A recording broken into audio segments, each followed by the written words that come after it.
선교를 M1에서 M3까지 구분을 했습니다. M1은 동일문화권 선교소로서 동일 언어, 동일 문화를 가지고 있는 예루살렘과 유다의 복음을 전하는 것이고, M2는 유사문화권 선교소로서 문화가 비슷하고 그 언어도 거의 같은 사마리아 혼혈족에게 선교하는 것이었고, M3는 타문화권 선교로서 언어와 문화가 전혀 다른 땅끝 선교를 의미합니다. 그런데 저는 전 세계 대도시나 대한민국 어디에를 가도 저희 충청남도 부여군 옥산면 장길이 완전 깡 쳤는데요. 거기에도 저희 밭에 일하는 사람들이 보니까 태국 사람들이라고 있고, 또 옆에는 베트남 사람들이 일하고 있고, 또 옆에 우즈베키스탄 사람들이 일하고 있는 것을 볼 수 있습니다. 또 진도나 고흥 이런 데를 가봐도 외국이 노동자가 근로자가 없으면 업이나 그 농업 모든 일들이 돌아가지 않는다고 하는 모습을 보고, 보통 3,000명에서 5,000명 정도의 외국인들이 군 소지에 들어가 있는 모습을 보면서 하나님께서 선교지를, 선교의 대상들을 우리 바로 이웃에 옮겨 놓으셨구나 하는 모습을 볼 수가 있었습니다. 그런 측면에서 디아스포라 이주민 선교를 10월달 동안에 집중적으로 조명해 보는 것은 굉장히 의미가 있고, 앞으로 우리가 나아가야 할 방향이고, 또 은퇴하는 수많은 선교사님들에게 하나님께서 계속해서 사역을 만들어 주시는 길이 될 것 같아 환영에 맞지 않습니다. 그래서 저는 이것을 이게 3년 전에 붙였는데 다중문화권 선교다라고 해봤습니다. 27년째 선교 사역의 원칙은, 첫 번째는 현지인 중심의 선교 사역 전략이었습니다. 존 네비우스가 우리 한국에 왔던 초대 선교사님들을 모아놓고 세미나를 하면서 당신들이 복음을 전한 우리 현지 지도자들이 비록 어릴지라도 그들 안에 거하시는 성령님의 인도하심을 믿고 사역을 맡겨주십시오라고 정중하게 부탁을 했습니다. 두 번째는 사역 이양을 전제로 한 생산적이고도 자생적 선교 전략을 펼쳤습니다. 우리 이퓨가우 사역을 오랜 동안 감당했던 탐 스테판, 나중에 미국 가서 교수를 하면서 사역 이양을 전제로 한 현지인이 주인된 선교 전략을 펼쳐야 한다라고 하는 이론을 전개했습니다. 그 이유는 자기가 48개인가요? 6개의 교회를 개척을 하고 이제 25년 사역을 하고 마치고 입양을 하고 돌아가려고 하는데, 실제로 자급자족할 수 있는 교회는 두 교회밖에 되지 않았다는 뼈아픈 경험에서 나왔던 것입니다. 그리고 제가 선교 훈련을 받을 때 가르쳤던 조은들의 이스파 교수님도 자기가 사역 이양을 할 때 신학교도 교회도 땅도 건물도 다 이양하고 가는데, 마지막 이 필리핀 지도자가 한 가지 안 한 게 있습니다. 그게 뭔가 그러니까 미국에서 들어오는 달러 통장을 이양하지 않았습니다. 뒤통수를 맞은 멍한 느낌이었고, 여러분들은 처음부터 현지인 지도자들이 자립 의식을 고취할 수 있도록 현장 중심, 현지인 지도자 중심의 자립 선교 전략을 펼쳐 주십시오. 그래서 저는 처음부터 사역 이양을 전제로 한 사역을 할 수 있었고, 자생적인 자립의식 고치를 통한 선교 전략을 펼칠 수가 있었습니다. 세 번째는 우리 예수님께서 마태복음 9장 35절, 4장 23절에서 보여주신 교육, 의료, 교회 개척을 통한 전인적인 선교 전략을 펼쳤습니다. 그 네 번째는 주도권을 내려놓고 섬겨주는 현지인들을 섬겨주고 존경하는 성육신 선교 전략을, 마지막으로 예수님 중심의 선교 전략과 구속사적 말씀 선포를 전략으로 삼았습니다. 그 다음에 이게 선교의 새로운 방향이라고 했는데 사실은 새로운 방향이 아닙니다. 이미 오래된 옛날부터 처음부터 가져야만 했던 방향인데요. 롤랜드 알란이라고 하는 중국의 선교사는 바울의 선교와 우리의 선교라고 하는 책에서 오늘날 선교사들의 가장 큰 문제는 성령님이 우리에게는, 내게는 역사하는데 현지인들에겐 역사하지 않는다고 생각하는 게 있다고 말했습니다. 그러나 성령님의 역사가 아니오는 그 어떠한 한 영혼도 예수님을 주라고 시인하지 못한다고 말씀을 하고 있습니다. 그렇기 때문에 미국인에게 함께 하셨던, 우리 한국에 함께 하셨던 성령님은 오늘 저와 여러분이 사역하고 있는 선교 현장에 한 사람 한 사람 속에 함께하는 줄로 믿습니다. 그리고 헨리 벤 교수님은 선교사가 없어지는 것이 선교의 목표다. 이 말이 무슨 말입니까? 우리의 도움이 없어도 선교가 사역이 되어지게 하는 것이 목표라는 것입니다. 그리고 앤더슨은 선교사의 안락사가 선교의 목표가 되어야 한다. 즉 우리의 목표는 선교지에서 그들을 세워주고 철수하는 것이, 페이스 아웃 되는 것이 선교의 목표라는 것입니다. 그래서 처치 플랜팅에서 가스펠 플랜팅을 함으로 하나님의 복음이 전파되어서 그들 속에 역사하심으로 그들 스스로가 자생적으로 생산적으로 해 나가도록 유도해야 할 필요가 있는 것입니다. 지금까지 파송 주체 중심의 선교, 즉 파송교회가 원하는 곳에 선교사를 파송했다면 이제는 현지인들이 원하는 선교사가 더 많은, 얼마나 많은 선교사를 파송할 거냐 하는 데서 얼마나 좋은 훈련된 선교사를 파송하느냐가 우리의 목표가 되어야 할 것입니다.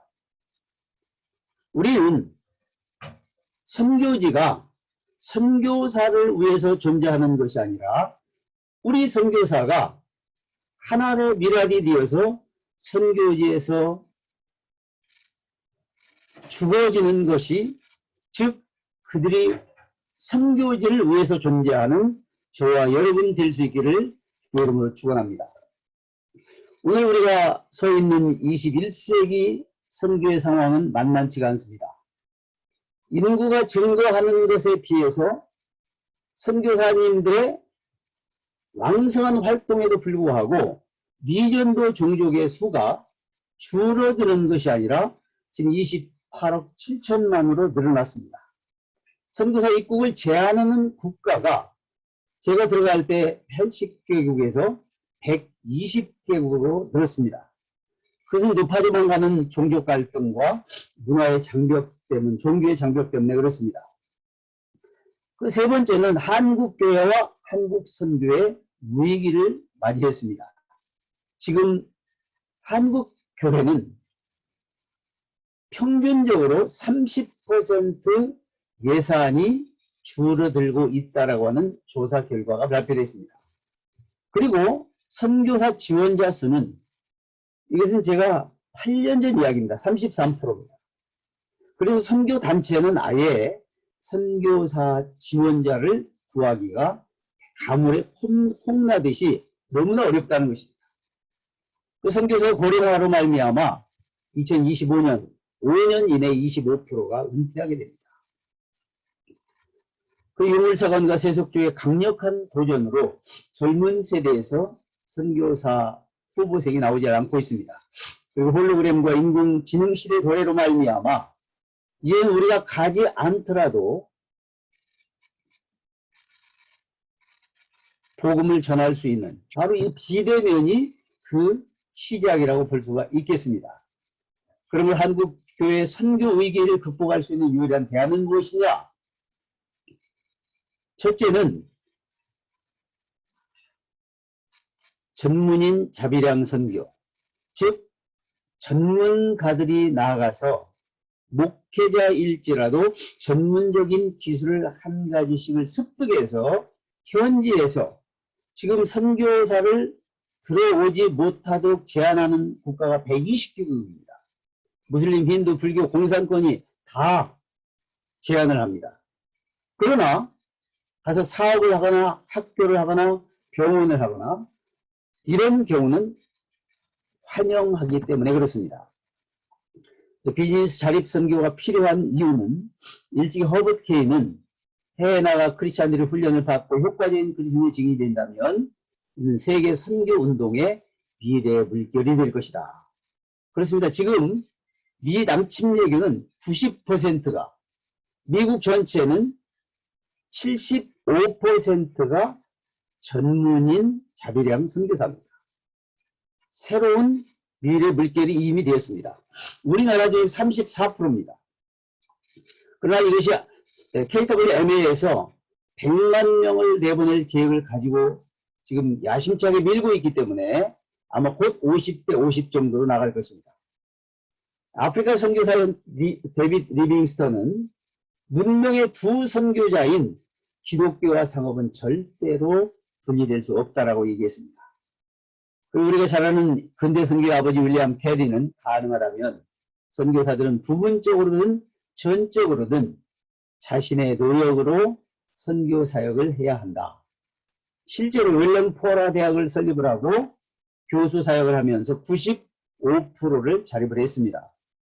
중국의 선교사 로렌드 알렌은 강력한 선교 정신을 가진 평신도들을 선교사로 나가도록 독려하는 길 외에는 세계 복음화를 성취할 다른 방법은 없다라고 이야기했습니다. 우리가 잘 아는 케넷 라토렛 기독교 역사가는 이렇게 말합니다. 같이 한번 읽어볼까요? 시작. 많은 그리스도인들이 재정 후원에 의해 해외 기독교 선교단체가 형성된 것은 최근의 현상이다. 그러나 기독교 확장의 주된과 역할을 담당했던 인물들은 그 사역에 전적으로 임했던 이들이 아니라 생활 속에서 순수한 직업 선교 방법으로 만나는 사람들에게 자연스럽게 신앙을 전했던 평범한 그리스도인들이었다.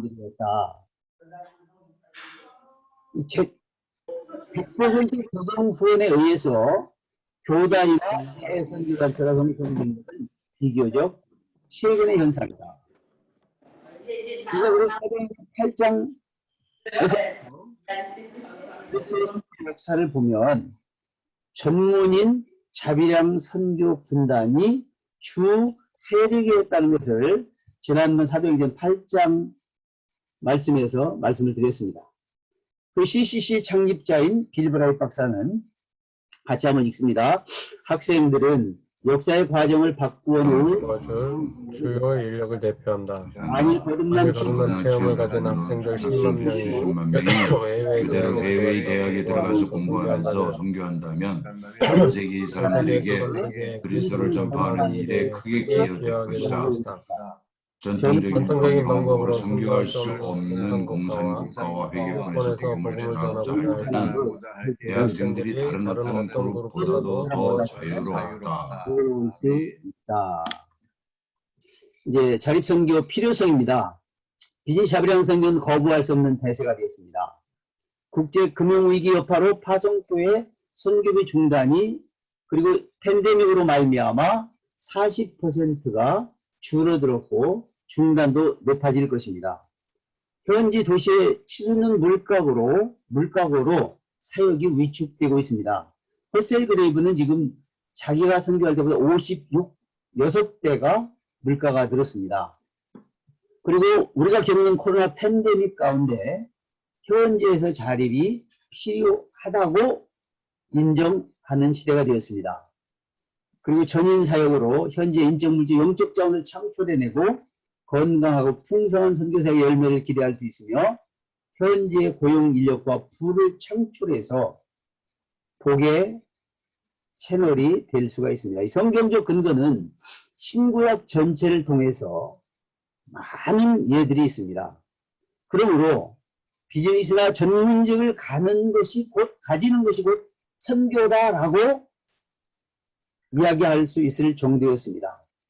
그러므로 비즈니스의 현장과 제자들을 동시에 그 기술을 습득해서 재생해 나가도록 하지 않는다면 앞으로 우리의 선교는 자립해 나가기가 어려울 것입니다. 저의 자립 선교의 동기는 96년 민다나오에 도착해서 사역을 시작할 때 살펴보니까 제3세계 현실은 현지인들이 일자리도 없고 밥 지을 쌀이 없어서 빈둥빈둥 놀고 있는 교인들을 바라보면서 기도할 수밖에 없었습니다. 그래서 이때 제가 한밤중쯤 되어서 기도할 때 주님께서는 너희가 먹을 것을 주라라고 하는 마태복음 14장 16절 말씀으로 응답을 해주셨습니다. 그리고 지극히 작은 자 하나에게 한 것이 곧 내게 한 것이라고 하는 말씀을 주셨고, 이 두 말씀에 의지해서 어떻게 하면 현지 교인들의 삶과 교회의 자립을 시킬 수 있는가? 그래서 여러 가지 자립 선교를 시작하게 되었습니다. 첫 번째 산타마리아에서의 자립 선교를 보면 기도 모임으로 시작을 하게 됩니다. 다바오에 내려와서 매주 금요일마다 한국교회의 금요 철학 기도회를 추억하며 함께 내려왔던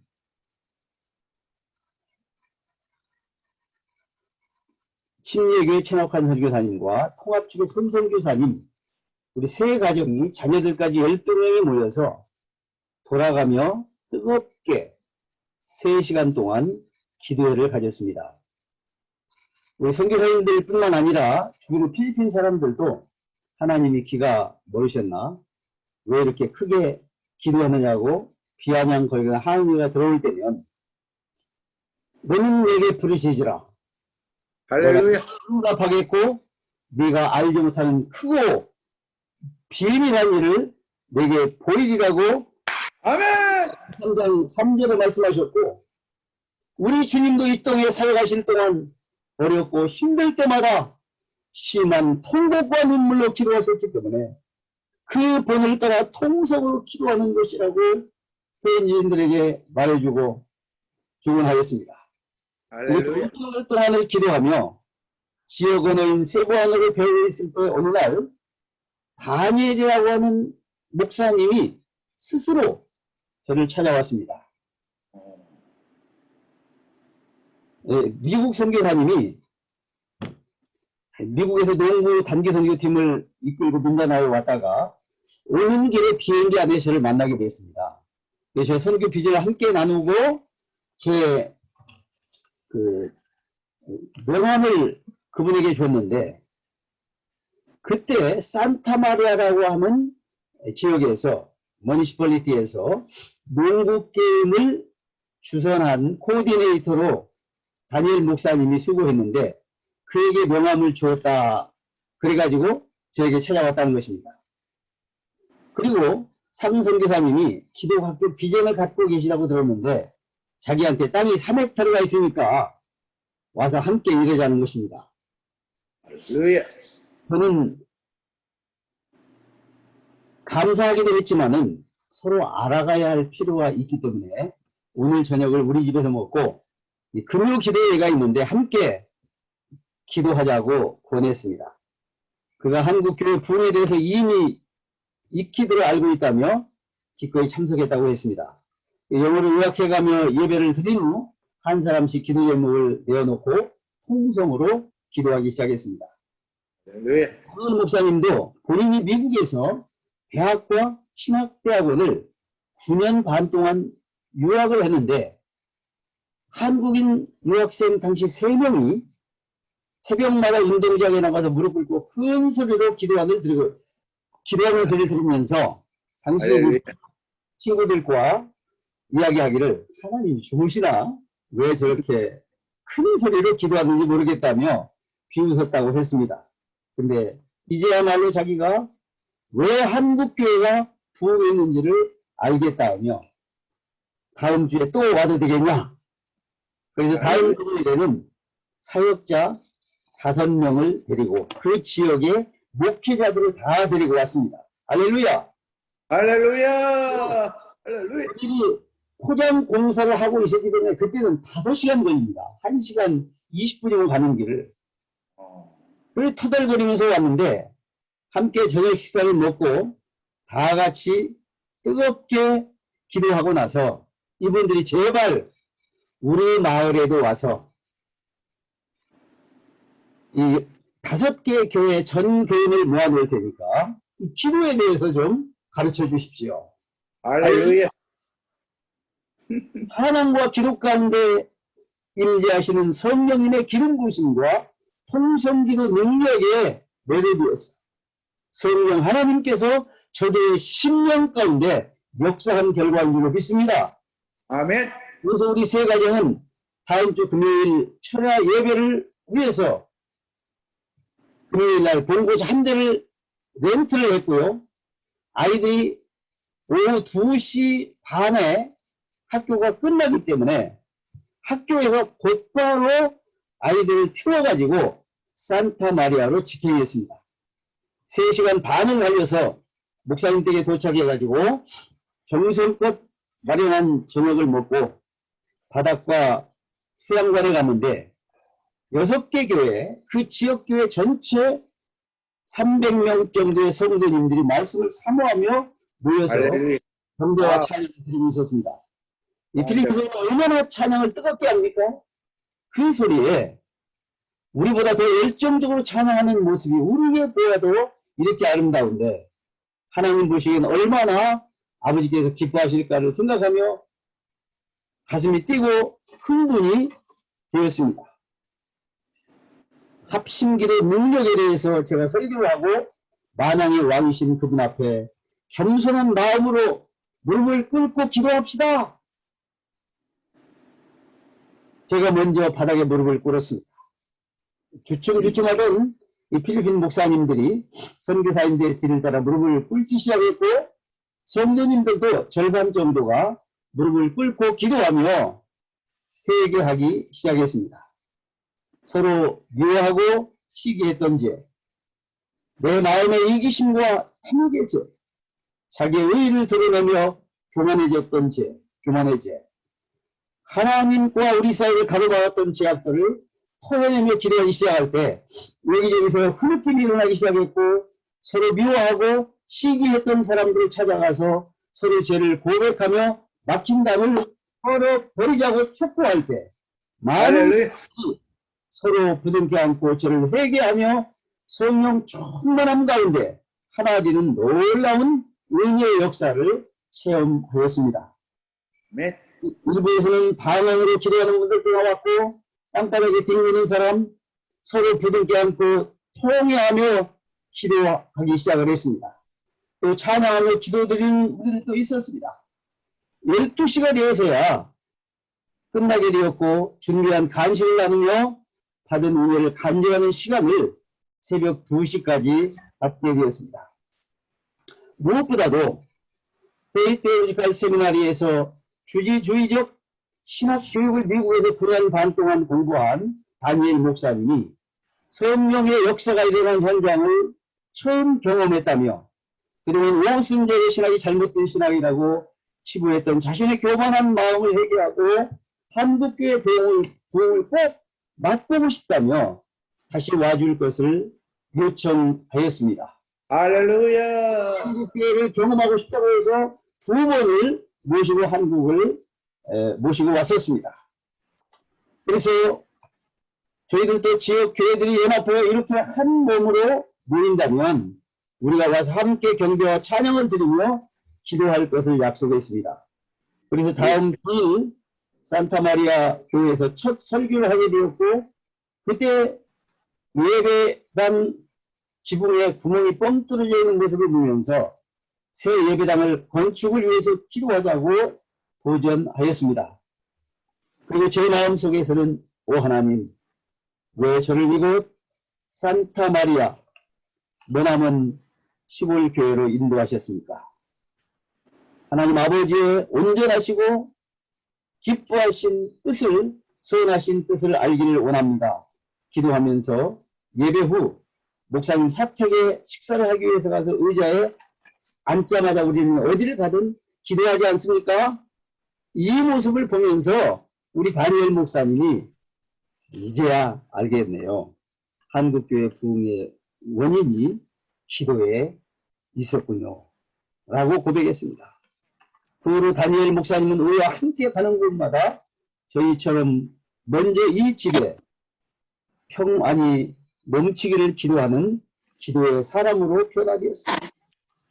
그래 다음 주 연합기도에는 한국교회 기도 운동에 대해서 새벽기도와 수요기도, 금요기도, 기도운동, 통서기도, 침묵기도, 릴레이기도 등을 소개하고 함께 기도하기를 시작했습니다. 주님의 이름을 부를 때 삼창하는 주여 대신에 기노 삼창을 한 후에 기도했습니다.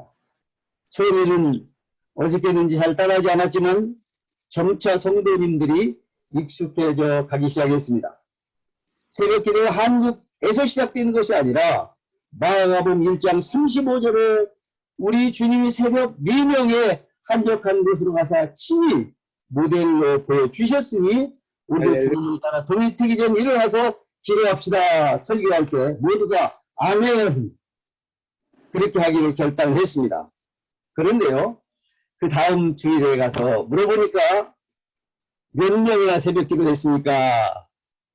다니엘 목사님 머리를 극적거리며 저 혼자 나와서 했습니다.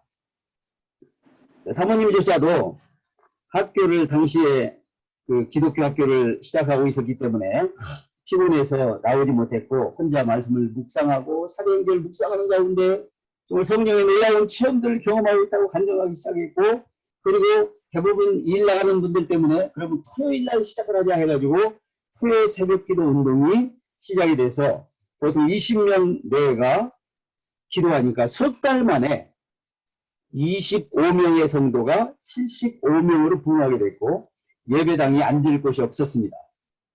그때 마침 저희 장인어르신 광주 지원교회 목사님 내려오셔서 설교하게 되고 거기에 그 뻥 뚫린 예배당 구멍을 보시면 지붕을 보시면서 하나님이 나를 이곳에 보내신 것은 산타마리아 교회를 건축하시려고 보내셨습니다. 본교에 들어가서 당회와 의회에서 특별 건축 헌금을 보내드리도록 하겠습니다. 선포하시자 온 교회가 할렐루야 아멘 기도의 응답이라고 기뻐했습니다. 저는 교인들에게 하나님은 한국교회 헌신뿐만 아니라 당신들의 헌신을 원하십니다. 그러므로 드릴 헌금이 없으면 무엇이든 남은 물건으로 온 3주 동안에 드릴 수 없고 직장을 매일 가야 하는 분들은 노동력을 드립시다 라고 요청을 했습니다. 그래서 시식만인고 집사님은 200평의 땅을 드렸습니다. 그리고 다니엘 목사님은 쓰던 냉장고를, 다른 성도님은 반지, 목걸이, 시계, 헌옷, 신발들을 기쁨으로 드렸고 저희 가정도 옷을 드려서 시장에 모아놓고 바자회를 하면서 남대문 옷장사를 했습니다. 그래가지고 처음으로 100여만 원이 모아졌고 3주간 노동력을 바치겠다는 성도가 25명이 되었고 지원교회에서는 건축원금 1,500만 원을 보내와서 저희 선교지 첫 번째 성촌 건축이 시작이 됐고 전 성도가 힘을 모아서 일하고 여전도 회원들은 일하는 분들을 위해서 음식을 준비해서 모든 성도가 참여하여 기쁨으로 한 마음 되어서 성전 건축의 역사를 이루었습니다.